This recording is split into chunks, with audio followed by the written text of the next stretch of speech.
Halo sobat semua, gimana kabar kalian hari ini?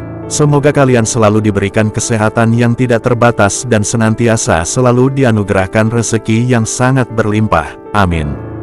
Pada kesempatan kali ini saya akan membahas sebuah kisah yang sangat memprihatinkan dan mengguncang se-Indonesia Raya, di mana kejadian itu terjadi kepada belasan mahasiswi yang menjadi korban atas manipulasi yang dilakukan oleh seorang penyandang disabilitas. Mereka semua ternyata terperdaya atas semua ucapannya yang mengarah pada pengancaman, dan atas segala keterpaksaan mereka kemudian memberikan mahkota hitamnya untuk menjadi santapan. Kebanyakan dari para mahasiswi itu dibawa ke sebuah tempat penginapan, beberapa dari mereka bahkan dimandikan sebagai upaya penyucian atas dosa-dosa yang telah dilakukan. Hingga puncak atas klimaks dari tahapan-tahapan rencana busuk itu adalah aktivitas olahraga pencoblosan. Dari sini kemudian banyak pertanyaan dari segelintir masyarakat, di mana mereka kebingungan, sebab si pria penyandang disabilitas itu tidak punya kedua tangan. Dan bagaimana bisa dia memaksa para mahasiswi pada tindakan di atas ranjang kasur, sebuah kemustahilan yang tentu sangat sulit untuk dicerna oleh logika manusia. Si penyandang disabilitas yang bernama Agus itu juga memberikan klarifikasi dengan tata bahasa yang baik. Dia berhasil memanipulasi banyak orang pada keterbatasan tersebut. Dia mengungkapkan bahwa dirinya tidak punya kedua tangan dan tidak mungkin melakukan tindakan tercela tersebut. Dirinya bahkan menuduh para korban telah melakukan fitnah yang keji terhadapnya, dan para penegak hukum menjadikannya kambing hitam atas segala tuduhan-tuduhan itu. Namun hal ini kemudian segera terpatahkan karena banyaknya korban yang sekarang akhirnya melaporkan. Dari semua kesaksian itu disimpulkan bahwa si pelaku ternyata memiliki sikap dan sifat yang manipulatif. Dia menghalalkan segala cara untuk merayu ataupun mengancam para korban agar bisa ditiduri tanpa bantuan kedua tangan. Lalu bagaimana cerita selengkapnya dari peristiwa tersebut? Pada kesempatan ini saya akan menceritakannya secara keseluruhan dan mengungkapkan beberapa fakta atas kejadian yang sebenarnya terjadi. Semoga dari sini kita semua bisa mengambil banyak pelajaran yang terkandung di dalamnya, terlebih jangan pernah percaya dengan siapapun meskipun mereka punya keterbatasan. Sebab niat baik yang diberikan bisa saja dimanfaatkan dan orang-orang seperti ini tanpa disadari banyak sekali di sekitar kita. Si pria penyandang disabilitas itu bernama Iwayan Agus Suratama yang berusia sekitar 21 tahun. Dia bertempat tinggal di kota Mataram yang berada di pesisir pantai di utara Provinsi Nusa Tenggara Barat. Menurut keterangan yang saya dapatkan diketahui bahwa Agus ternyata sudah menjalani kondisi yang serba terbatas itu sejak usianya masih sangat kecil. Meskipun tidak dijelaskan secara terperinci, namun dalam keterangan dari pihak keluarga di sana, mereka bercerita bahwa Agus memang terbiasa serba dibantu hidupnya oleh sang ibu. Dia bahkan selalu meminta untuk ditemani ketika sedang buang air besar. Hal senada juga disampaikan oleh tetangga dekatnya. Mereka mengungkapkan bahwa selama ini Agus dikenal sebagai orang yang pendiam, namun terbilang memiliki kepribadian yang baik serta sopan. Pria itu juga jarang sekali bersosialisasi dengan lingkungan di sekitar rumahnya, karena keterbatasan fisik yang dideritanya. Akan tetapi hal itu nampaknya berbanding terbalik dengan pergaulannya di luar sana, di mana sikap yang berbeda ditunjukkannya pada pergaulan yang mengarah ke hal yang negatif. Dengan satu video menjadi bukti yang memperlihatkan perilaku buruk dari pemuda penyandang disabilitas tersebut. Dalam video yang berdurasi singkat itu diperlihatkan bahwa Agus sedang mengkonsumsi minuman setan. Di sana dia bahkan bertingkah sangat konyol dengan berjoget serta bercanda tawa pada halusinasi tingkat tinggi. Perbedaan sikap inilah yang kemudian menjadi rancu di kalangan masyarakat. Ada dua sisi kepribadian yang kemungkinan ditonjolkan oleh pemuda tersebut, dan dari semuanya mampu memanipulasi banyak orang untuk membela serta membencinya dalam satu waktu yang bersamaan. Bahkan ada bukti dari beberapa video lain juga mempertontonkan banyak perilaku yang menyimpang. Pada fenomena ini kemungkinan besar Agus merasa bahwa dirinya butuh pengakuan sebagai seorang penyandang disabilitas. Dia merasa bahwa dirinya ingin dianggap sama.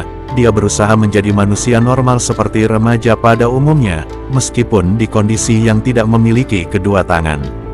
Satu perilaku yang kebablasan dari Agus juga terkait penyelewengan dana beasiswa yang didapatnya.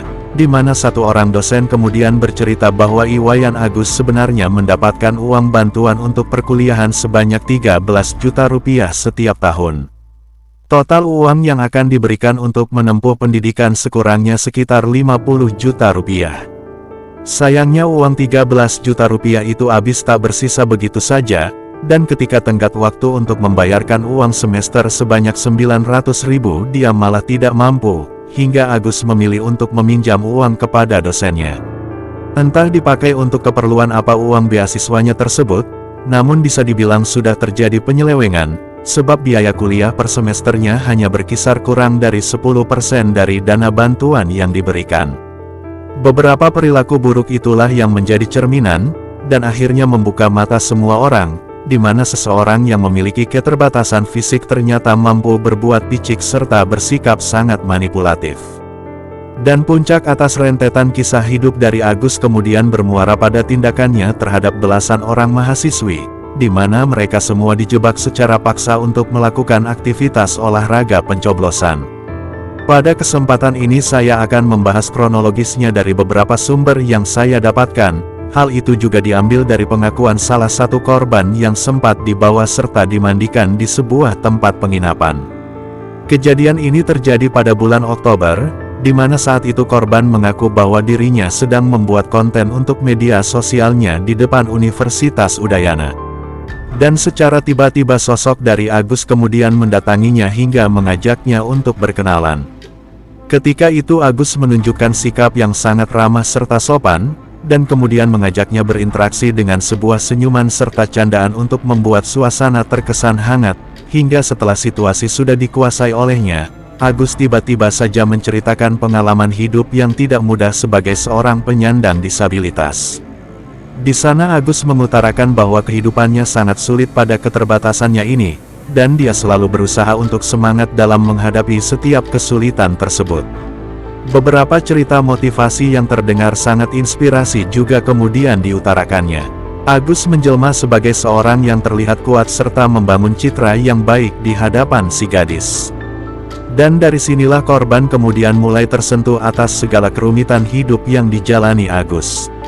Pria yang baru sekali ditemuinya itu membuatnya hanyut pada perasaan yang haru, dan ia kemudian tanpa sadar terbawa suasana untuk membuka diri pada kisah masa lalunya yang terbilang suram. Si gadis ternyata terpancing untuk bercerita mengenai segala keburukan yang sudah dirinya lakukan. Dia membuka kisah dari aibnya sendiri dan semua itu terjadi di luar kontrol, karena merasa sudah dibuat nyaman oleh Agus.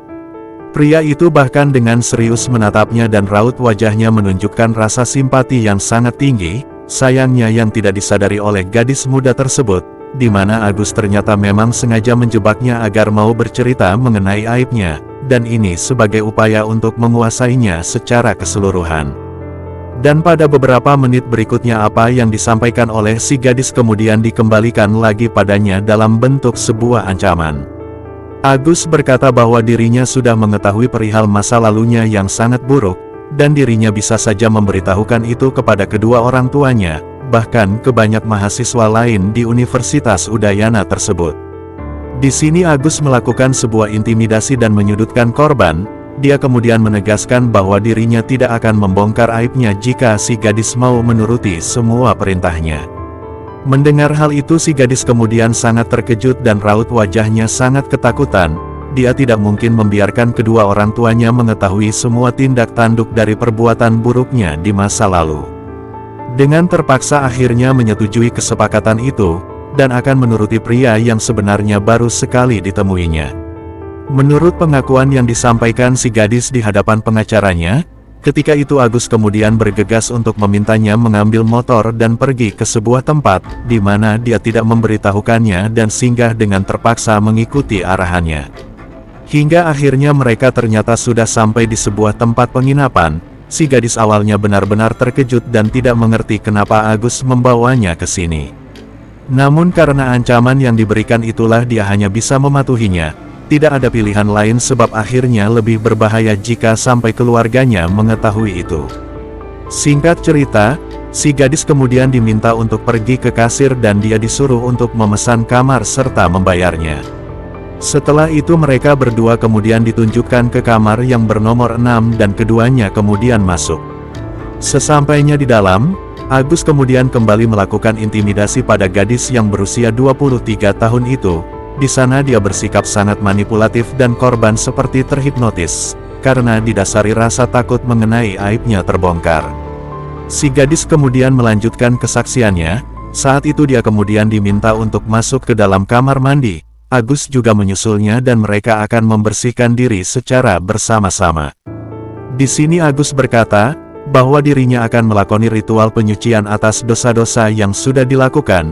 Dia ingin si gadis membuang seluruh parasit atas segala perilaku buruknya di masa lalu.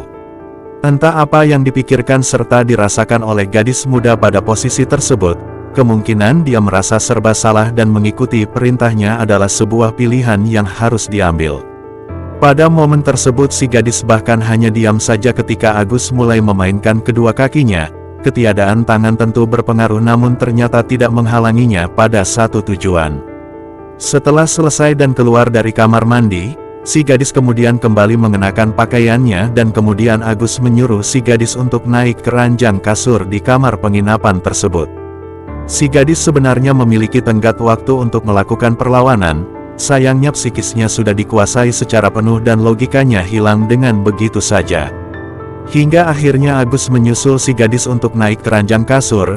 Dengan keterbatasan yang dimilikinya dia kemudian melucutinya dengan menggunakan kedua kaki serta gigi gerahamnya. Dan si gadis akhirnya sudah dalam keadaan yang terbuka dengan seluruhnya, dan puncaknya tentu adalah sebuah aktivitas olahraga pencoblosan. Agus benar-benar selayaknya pria normal pada umumnya.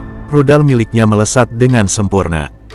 Dan si gadis memilih hanya terdiam dan pasrah, karena intimidasi serta ancaman yang selalu dikumandangkan. Singkat cerita setelah semua ambisi itu terselesaikan, Agus kemudian mengajak si gadis untuk pergi dari tempat penginapan tersebut. Mereka berdua akhirnya berpisah satu sama lain pada perbedaan perasaan yang akhirnya tercipta. Pada situasi itu Agus tentu merasa sangat bangga dan bahagia setelah mendapatkan semuanya. Sementara si gadis masih mencerna apa yang sedang terjadi dan dia mengaku sempat menangisinya. Selepas Agus sudah pergi dari pandangan matanya, si gadis mulai menyadari bahwa dirinya telah dijebak dan dimanipulasi. Pria penyandang disabilitas itu sangat pandai dalam merubah logika di kepalanya. Kejadian atas segala penyesalan itu juga dirasakan sampai berminggu-minggu lamanya. Si gadis merasa sangat traumatis, dan ketakutan itu menjalar pada kehidupannya yang sudah tidak lagi normal. Hingga akhirnya dia kemudian memberanikan diri berkata kepada kedua orang tuanya, dan pihak keluarga merespon dengan melaporkan Agus atas terjadinya peristiwa tersebut. Akan tetapi Agus kemudian menyangkal segala tuduhan itu. Agus berkata bahwa dirinya adalah penyandang disabilitas yang hidupnya serba terbatas. Dia bahkan mengaku bahwa sampai saat ini masih ditemani ketika sedang membuang air besar, dan dia mempertanyakan bagaimana bisa orang yang tidak punya dua tangan melakukan pemaksaan pada gadis yang normal. Agus mengungkapkan bahwa kejadian itu adalah kesepakatan bersama atas dasar suka sama suka. Dia tidak pernah mengintimidasi ataupun melakukan pengancaman sama sekali. Pada awalnya masyarakat tentu percaya dengan ucapan dari Agus. Mereka bahkan menuduh bahwa pihak kepolisian ceroboh dan sangat tidak adil, sebab bisa-bisanya menetapkan tersangka pada pria penyandang disabilitas. Di momen ini masyarakat dan petugas kepolisian seperti diadu domba atas segala manipulasi yang diucapkan oleh Agus. Akan tetapi titik terang atas datangnya bukti pendukung akhirnya mulai bermunculan, salah satunya itu dari pengakuan beberapa karyawan serta pemilik penginapan yang dijadikan tempat perkara. Di mana mereka mengaku bahwa Agus memang sering berkunjung ke sana. Pria itu bahkan membawa beberapa wanita yang berbeda setiap memesan kamar.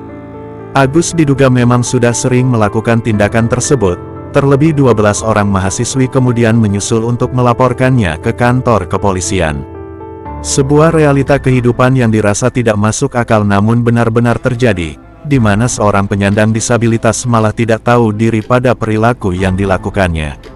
Secara kebetulan namanya juga Agus, dan perilaku serta sifatnya hampir-hampir sama, padahal dalam pandangan serta pengamatan admin, pribadi Agus yang ini sebenarnya memiliki potensi yang besar di dalam hidupnya, tata bahasa yang bagus serta sikap yang percaya diri seharusnya dia jadikan modal untuk hidup yang lebih baik dan berkembang. Keterbatasan fisik itu sebaiknya dia gunakan untuk memotivasi banyak orang. Semoga dari sini kita semua bisa mengambil banyak pelajaran, dan kisah serupa tidak akan terulang kembali di hidup kita maupun keluarga terdekat kita. Terima kasih sudah menonton sampai selesai, sampai jumpa dengan video dan informasi menarik lainnya. Wassalamualaikum warahmatullahi wabarakatuh.